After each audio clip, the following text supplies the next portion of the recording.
Hi നമസ്കാരം, ദാസേട്ടനാണ് തൃശ്ശൂരിൽ നിന്ന്. അപ്പോൾ ബസൂക്ക സിനിമയെക്കുറിച്ച് ഒന്ന് രണ്ട് പുതിയ ഇൻഫർമേഷൻസ് പാസ് ചെയ്യാനാണ് ഞാൻ വന്നിട്ടുള്ളത്.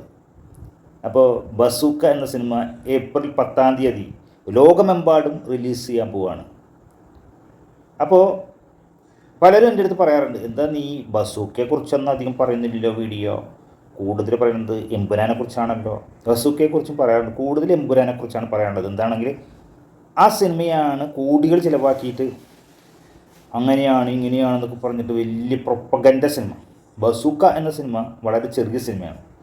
ഒരു 50 കോടിക്ക് താഴെ, 50 കോടിയൊന്നും ഉണ്ടാവില്ല, 10, 20, 30 കോടിക്ക് ചിലവ് മാത്രമുള്ള ഒരു സിനിമയാണ്. വലിയ നടന്മാർ, ഫേമസ് ആയിട്ടുള്ള നടന്മാരും ആർട്ടിസ്റ്റുകളൊന്നും ഇല്ലാത്തൊരു സിനിമയാണ്. പുതിയ സംവിധായകനാണ്, പുതിയ തിരക്കഥാകൃത്താണ്, എല്ലാം കൂടിയിട്ട് ഒരാളാണ്. അപ്പോൾ അത്ര വലിയ പ്രൊപ്പഗൻഡുള്ള സിനിമയൊന്നുമല്ല. പക്ഷേ എല്ലാവർക്കും ഇപ്പോൾ പ്രതീക്ഷയുള്ളൊരു സിനിമയാണ്, ഒരു വെറൈറ്റി സിനിമയാണ് എന്ന് നമുക്ക് മനസ്സിലാക്കാൻ സാധിച്ചിട്ടുണ്ട്. അപ്പോൾ ആ വെറൈറ്റി എന്താണെന്ന് പറയാനാണ് ഇപ്പോൾ ഞാൻ വന്നിട്ടത്. അനോമോർഫിക് വൈഡ് സ്ക്രീൻ ഫോർമാറ്റിലാണ് ബസൂക്ക തിയേറ്ററിൽ നിങ്ങൾക്ക് കാണാൻ സാധിക്കുക.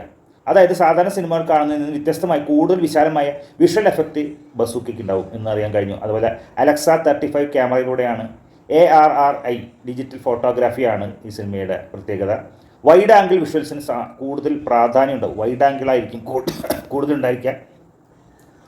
ഈ സിനിമ ഒരു വെറൈറ്റിയുള്ള സിനിമയാണ്. അതായത് നമ്മൾ ഇതുവരെ കാണാത്ത ഒരു സിനിമയാണ്, കാണാത്ത മോഡൽ കഥയും കാര്യങ്ങളും വിഷ്വലൈസിങ്ങും എല്ലാം വ്യത്യസ്തമായിട്ടൊരു സിനിമയാണ്. വലിയ നടന്മാരും കുറേ ആർട്ടിസ്റ്റുകളും വലിയ സംഭവങ്ങളൊന്നുമില്ല, എങ്കിലും വളരെ സിമ്പിളായിട്ടുള്ള സിനിമ, എന്നാൽ മനോഹരമായ സിനിമ.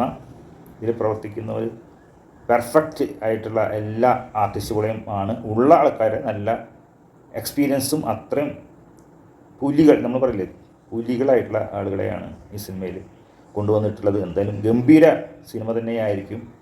അവകാശവാദങ്ങളൊന്നുമില്ല, വലിയ സിനിമയാണ്. ഞങ്ങളുടെ സിനിമ വന്നാൽ മറ്റുള്ള സിനിമയൊക്കെ തെറിച്ചു പോവും, മറ്റുള്ള സിനിമക്കൊന്നും കിട്ടാത്ത അത്രയ്ക്കും കളക്ഷൻ കിട്ടും, ലോകം മുഴുവൻ കീഴടക്കും ഒന്നും പറയുന്നില്ല. വളരെ സിമ്പിൾ സിനിമ. നിങ്ങളൊക്കെ മറ്റുള്ള മോഹൻലാൽ ഫാൻസൊക്കെ പറയുന്ന പോലെ ഒരു പരിപ്പോട സിനിമ, അങ്ങനെയാണല്ലോ ഇപ്പോഴത്തെ ഭാഷ. മമ്മൂട്ടി സിനിമകളൊക്കെ പരിപ്പോട സിനിമകളാണല്ലേ, വളരെ ചിലവ് കുറഞ്ഞ സിനിമകൾ. എന്നാൽ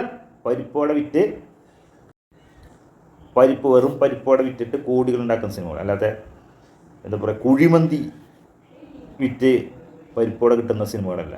അതാണ് പ്രത്യേകത. അപ്പോൾ എന്തായാലും ബസൂക്ക നിങ്ങൾ കാത്തിരിക്കൂ, ഗംഭീര സിനിമയായിരിക്കും. ആ മലയാള സിനിമയിൽ ആ ഒരു പൊട്ടൻ്റെയും ആ ഒരു പ്രാന്തൻ്റെയും ആ വേഷം കെട്ടിയിട്ടുള്ള എനിക്ക് ഒരു മുഖ്യമന്ത്രി വേഷം കെട്ടാൻ വലിയ ബുദ്ധിമുട്ടൊന്നും ഉണ്ടാവില്ല. ആ മണ്ടിപ്പെണ്ണ് ചിരിച്ച് അങ്ങനെയല്ല.